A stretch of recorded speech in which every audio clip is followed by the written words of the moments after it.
Good afternoon, everyone! Are you ready to listen, learn, and gain knowledge for today's session? And yes, please type 1. Okay, wow! It seems like our dear viewers were ready. Let our nursing care bring you closer to life. A wonderful afternoon, our dear viewers, especially our clinical instructors present today. My name is James Arnday Sir Corba, your host. We from BSN 212D are pleased to welcome you to our fulfilling webinar entitled Reducing Poverty, Improving the Access of Family Planning and Contraception in a Community. Before we start our discussion, let me introduce to you our speakers. First, we have Miss Shanalyn Makachor and Miss Tishabel Macasa. And without further ado, let Miss Shanalyn, our first speaker, take it away. Thank you, Mr. Gems, and good afternoon, everyone. Hello, I am Channeling Makature, one of your speakers for today. I hope all of you are doing well right now, and let us ask you to lend your ears and listen to us for a short period of time. Today, we will first talk about family planning, for its nature, importance, and its benefits. The question is, what is family planning?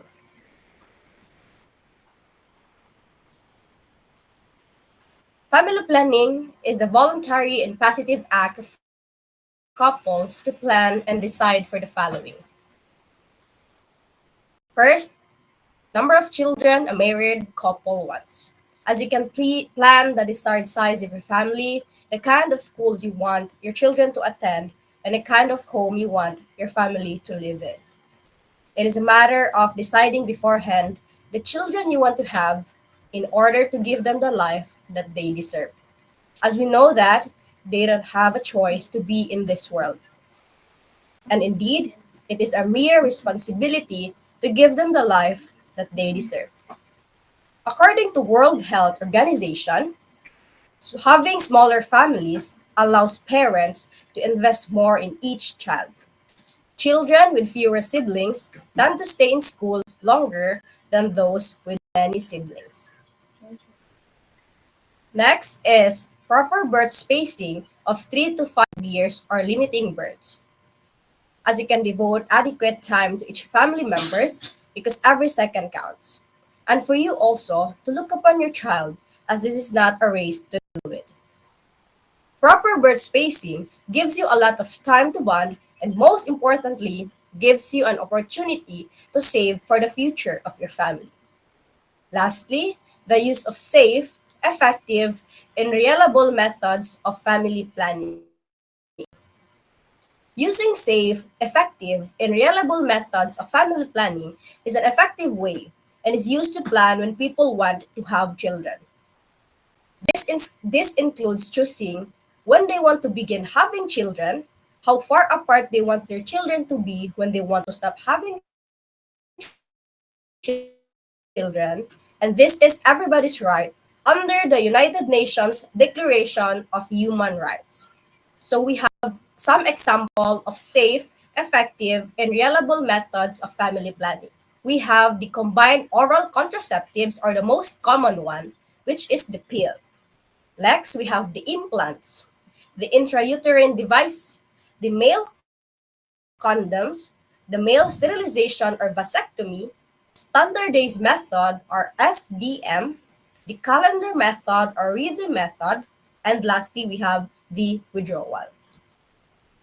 So, delaying or spacing babies allows women and men to follow education and career goals that may be interrupted by having children. This empowers people and increases their ability to earn more. With fewer children, families are also able to invest more in each child. Now, we'll proceed to the importance and benefits of family planning.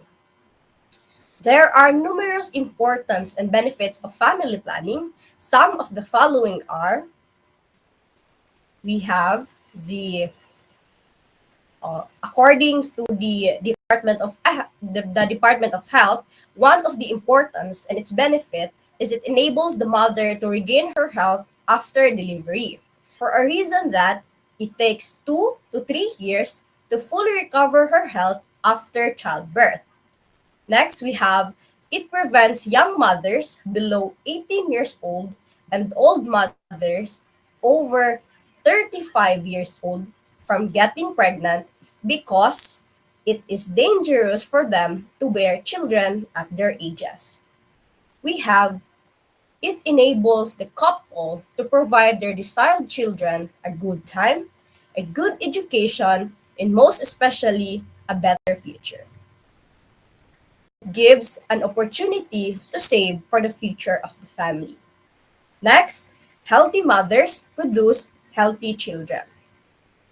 It also lessens the demand for health, education, and social services. Lastly, we have it slows population growth, as family planning is the key to slowing population growth that leads to negative impacts on the economy and development in our country. Family planning is crucial to our society. This advocacy should not be taken for granted. Its importance and its advantages speak for themselves. Additionally, the fact that it lowers infertility rates makes this clear, assuring you that life won't be too difficult to handle if family planning is one of your preferred methods for starting a family. For instance, how long after giving birth you were pregnant again, and so on throughout the cycle. Do you believe it will be a simple task to handle? Actually, no. It is not handed on a silver platter.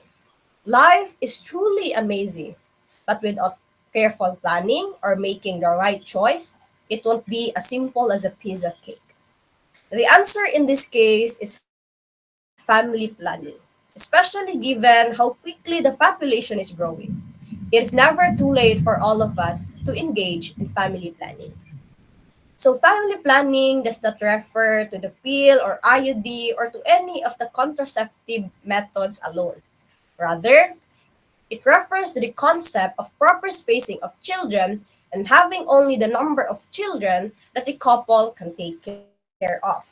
We must remember that family planning is a way of helping a couple build a happy and well-provided family. Laging pakatandaan, magplano para sa mausbong na bukas ng bawat mamamayang Pilipino.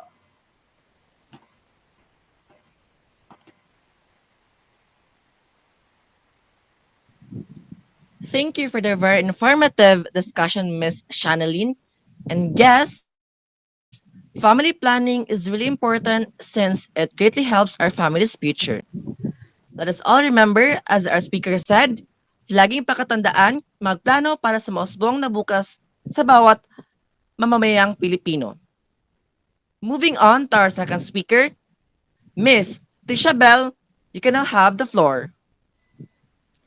Okay, thank you so much for the warm welcome, Mr. Gems.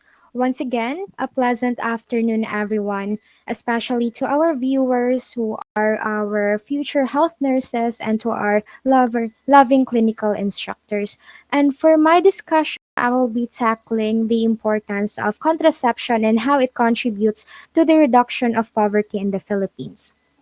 But first, let's talk about contraception. So, what is contraception?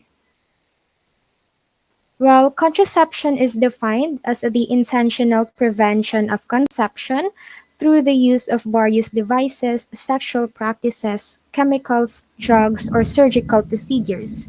Thus, any device or act whose purpose is to prevent a woman from becoming pregnant can be considered as a contraceptive. So, in any social context, effective contraception allows a couple to enjoy a physical relationship without fear of an unwanted pregnancy and ensures enough freedom to have children when desired. So, in other words, according to the Cambridge Dictionary, contraception is any of various methods intended to prevent a woman from becoming pregnant.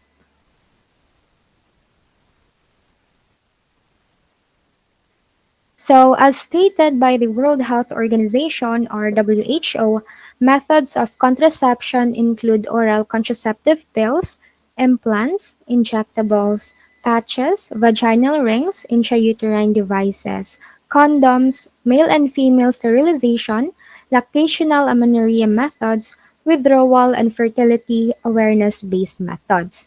Well, these methods have different mechanisms of action and effectiveness in preventing unintended pregnancy. So, according to the report of the Philippine Statistics Authority, the contraceptive pill is the commonly used contraceptive in the Philippines, with 9.9% users, followed by withdrawal method with 8.9%. However, even with typical use and done properly, only 91% and 80% are the effective rates of these methods respectively. While abstinence is the only birth control that is 100% effective. It means that you never have sexual intercourse.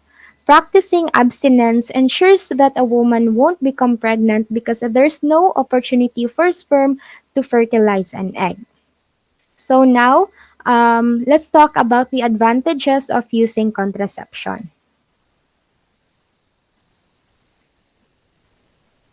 Alright, so well, people use contraception for a range of reasons other than their primary purpose of pregnancy prevention.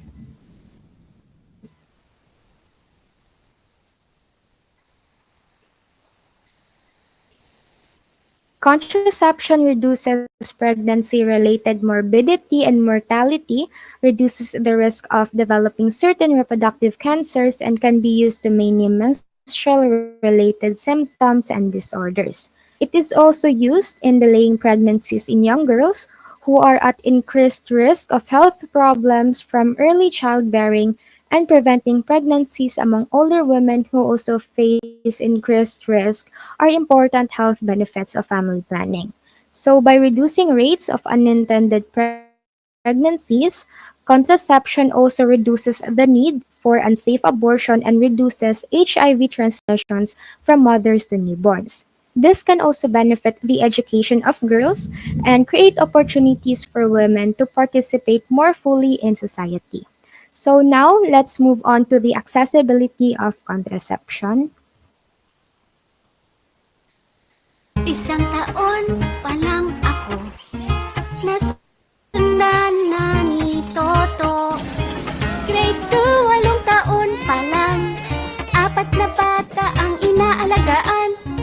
Grade 6, 12 na ako, kasing dami ng pamilya ko. Sabi mo, pasensya na, walang pera kaya mag-drop out ka. Ina ko, sabi mo kami mahal nyo. Ari ko,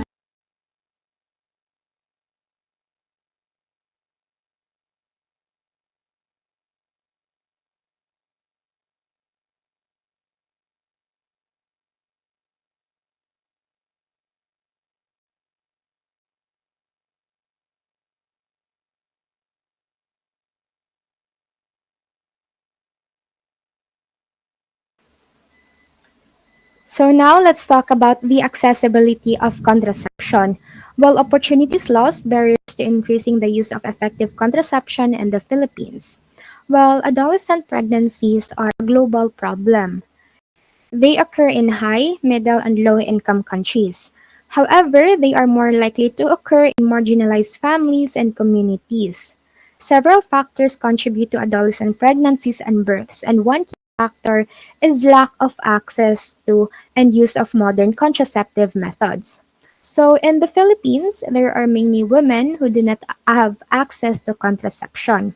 This is because they cannot afford it or they do not know where to get it. So the Philippines has only 1% of its population using modern family planning methods such as condoms and hormonal contraceptives, despite having 70% of its population aged between 15 to 49 years old. This means that there is still much work left to be done in terms of educating people about how these methods work and where the or when they should be used so that more people can make better choices for themselves and their families. There is a need to increase the accessibility of contraception in the Philippines because it has the highest rate of teenage pregnancies in Southeast Asia, which contributes to over half a million births per year. So the cost of childbirth and child rearing is one major factor that contributes to this high rate of poverty among women. If this trend continues, there will be too many people living in poverty and dying from lack of access to healthcare, education, or clean water. So the main reason why there should be more accessibility of contraception in our country is because it will help reduce unwanted pregnancies and abortions. This will also help reduce the number of children who die from preventable diseases and malnutrition. While accessibility is one of many factors that contribute towards the increased usage rates of contraceptives in any given country or region. In the Philippines, there are approximately 60 million women aged 15 to 49 years old who do not use any form of contraception and or who use barriers such as condoms or withdrawal methods. These women may be living with one or more partners who do not want them to become pregnant but who cannot afford birth control methods for themselves. Where there are many solutions that can be done in order to increase the accessibility of contraceptives, such as providing free pills and condoms, increasing awareness about contraceptives among the public, ensuring that doctors and pharmacists are properly trained on how to prescribe birth control pills and other form of birth control methods, creating a hotline where people can report if they find a pregnancy test kit in the area or if someone tries to give them drugs without their knowledge.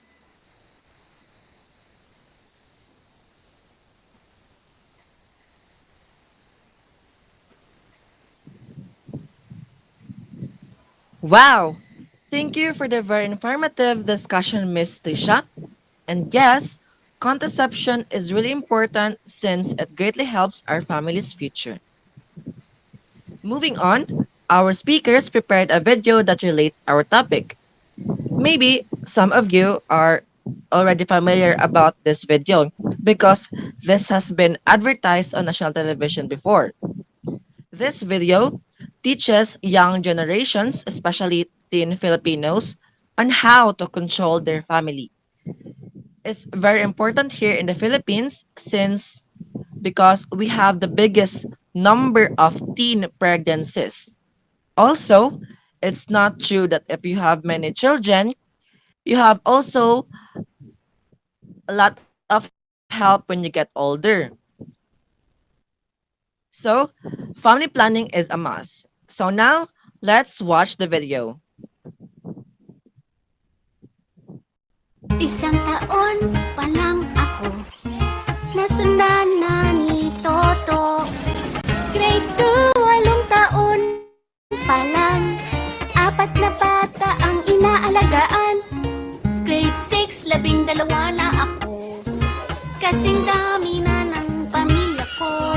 Sabi mo, pasensya na, walang pera kaya mag-drop out ka. Ina ko, sabi mo, kami mahal nyo. Ari ko, pati kayo nagplano. Sana hindi gutom at nag-aaral pa. Alaga't malusog ang buong pamilya. Ang planadong buhay ay maayos na buhay.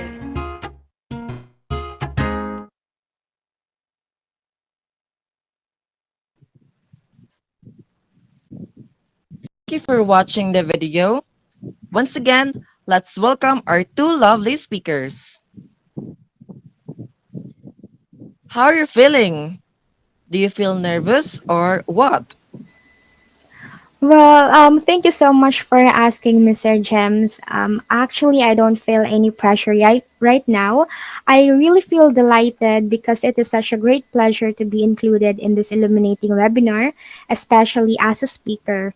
So in this way, I can share my knowledge and the relevance of this topic to our dear learners, especially to our future nurses, which really is a great help to the future of the Philippines. So thank you for the question, Mr. Jem. So I totally agree with our lovely Miss Tricia Bacasa. No, that was it is a great honor and responsibility that is given to us, and we are thankful enough for this opportunity for us to share some knowledge about this, as this is one of the social issues that needs to end as soon as possible to avoid the branches of the problem. So that's it, Mr. James, and thank you so much for asking. Okay, thank you. So before we proceed, I have some question. My first question goes to Miss Trisha. Can you give us some feedback about the relevance that video presented? Oh, well, upon watching the video, I feel really nostalgic about it since it was presented to the national television last, I think, 2014. And it really helps to show awareness about the social issues of poverty that is from the context of overpopulation. And I really think this video helps a lot, especially to spread awareness to our couples.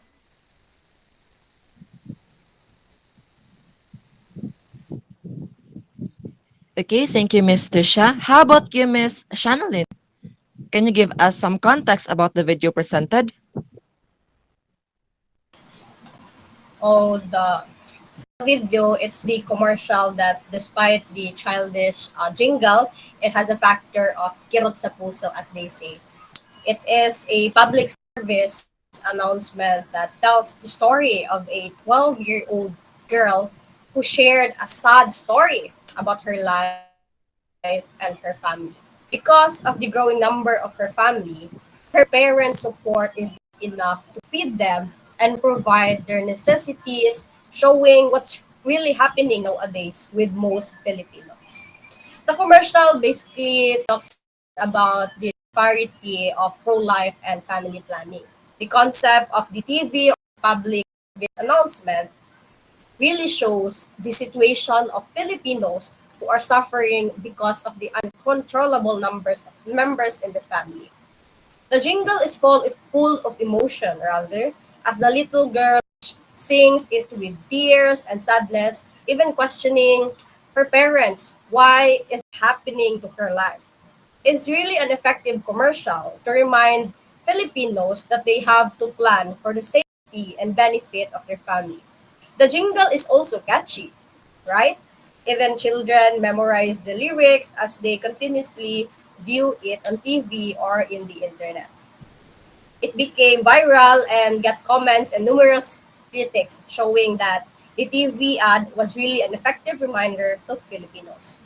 According to the older sister's consideration, ina ko, sabi mo kami mahal niyo, ba't kayo hindi nagplano? Sabi mo, pasensya na, walang pera, kaya mag-drop out ka. Are among the things she said. Simply put, it is sad to see situations like this because family planning is one of the free solutions provided by our government. But not everyone is interested in making use of it, especially those who are unfortunate ones. The phrase, ang planadong buhay ay maayos na buhay, was used by Doc Janet as a statement to convince each and everyone to seek family planning. So when it comes to initially starting or growing a family, we can see the consequences of not using family planning as stated in the video. The terrible thing is that children themselves suffer from this. It's not just the parents who do, practically. Imagine a child in the third grade or any grade quitting school to take care of her younger siblings while going without nutritious food, love, and attention from her own family. It's sad, right? So it's difficult to think of the sacrifices she has to make at such a young age in today's society. That is why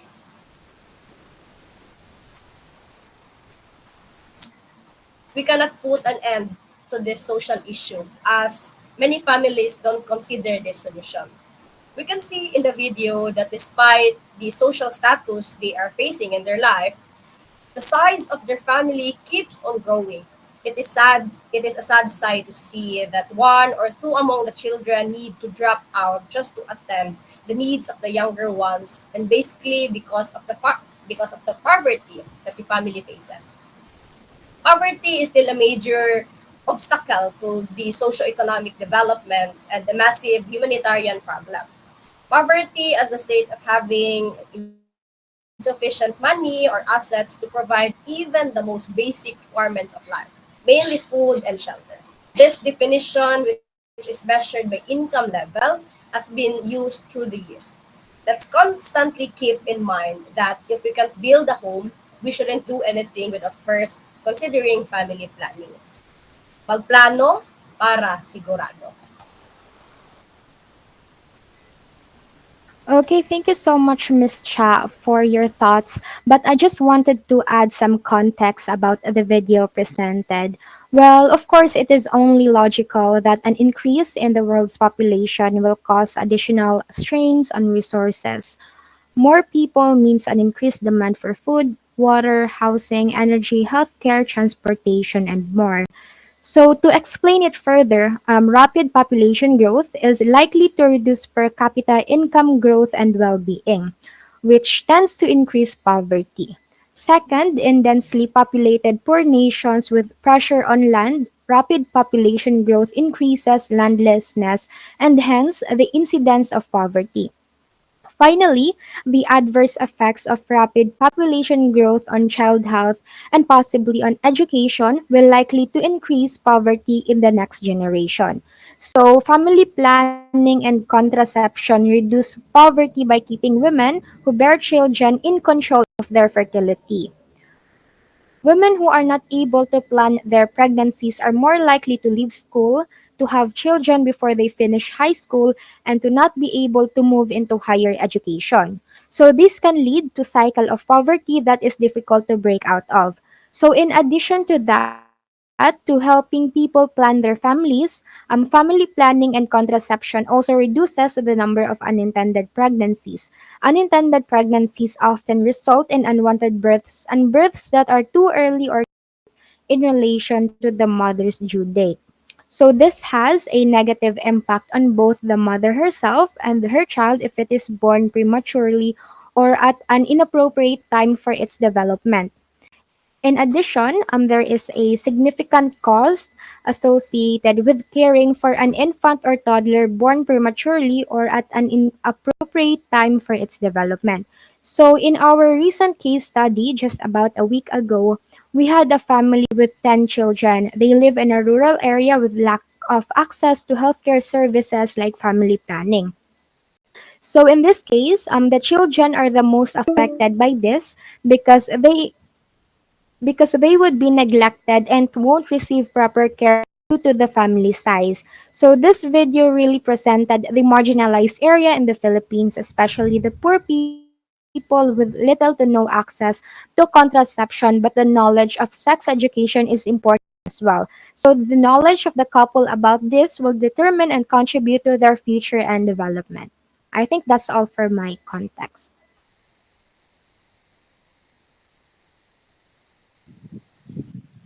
Wow, thank you for your very wonderful answer, Miss Tisha and Miss Shanalyn.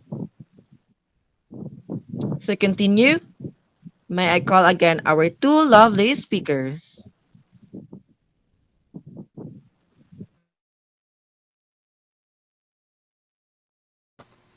So thank you, Mr. James. No. So now we have some added information. First is reducing pregnancy-related risk. So young people are especially at risk of problems in pregnancy. Contraception allows them to put off having children until their bodies are fully able to handle them. It also prevents pregnancy for older people who face pregnancy-related risks.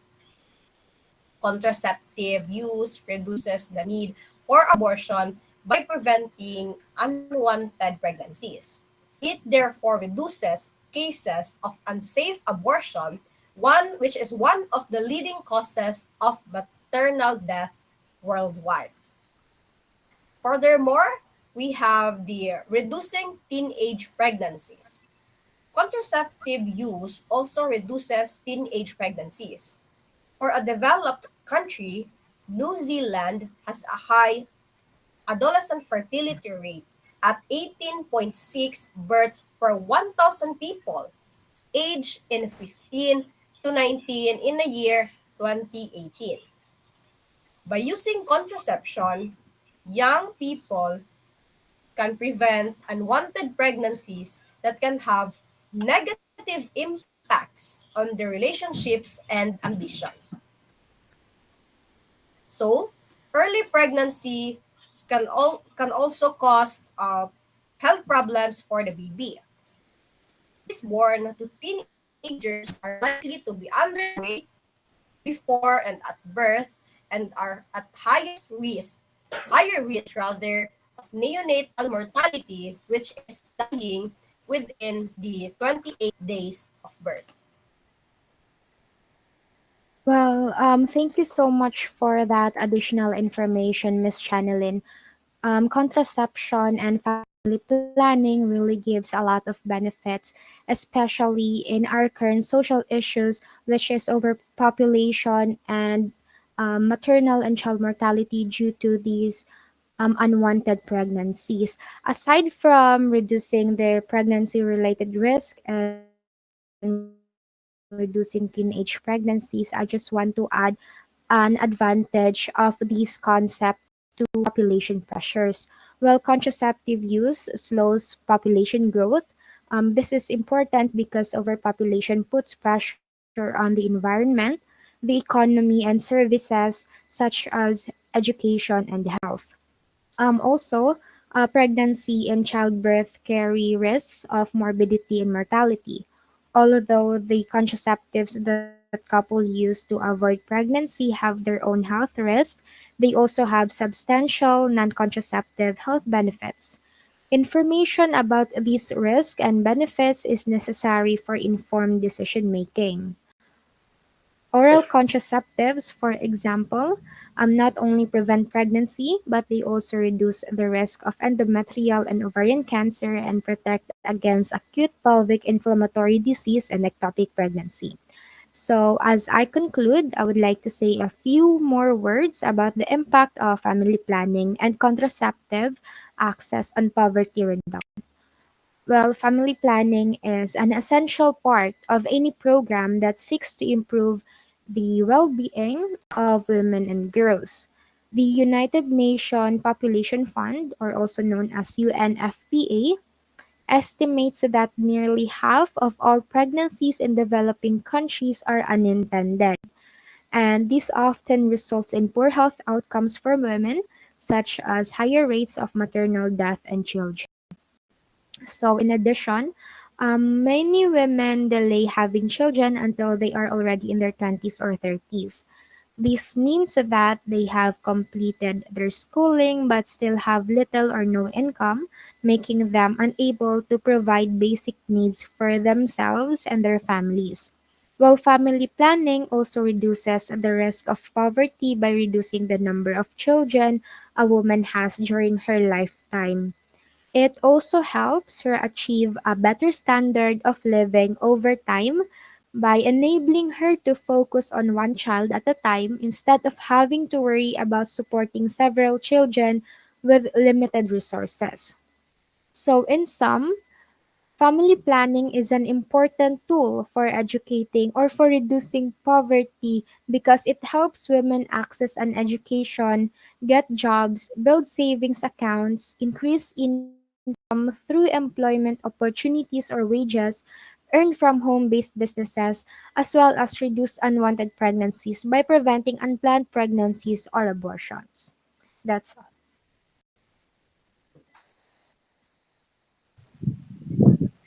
Okay, thank you, my dear speakers, for the very informative discussion. For sure, our viewers learned a lot and gained knowledge. By enabling individuals to plan and space their pregnancies, they can better manage their finances, invest in their education and careers. This can ultimately lead to improved economic outcomes for themselves and their families. Moreover, access to contraception can also help to reduce maternal and child mortality rates, which can be significant drivers of poverty in many communities.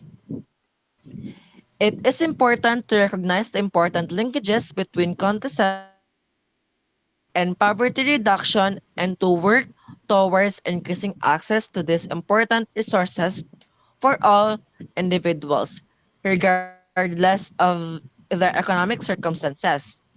And I hope that this applies to all people, specifically the youth, to engage themselves in family planning before it's too late.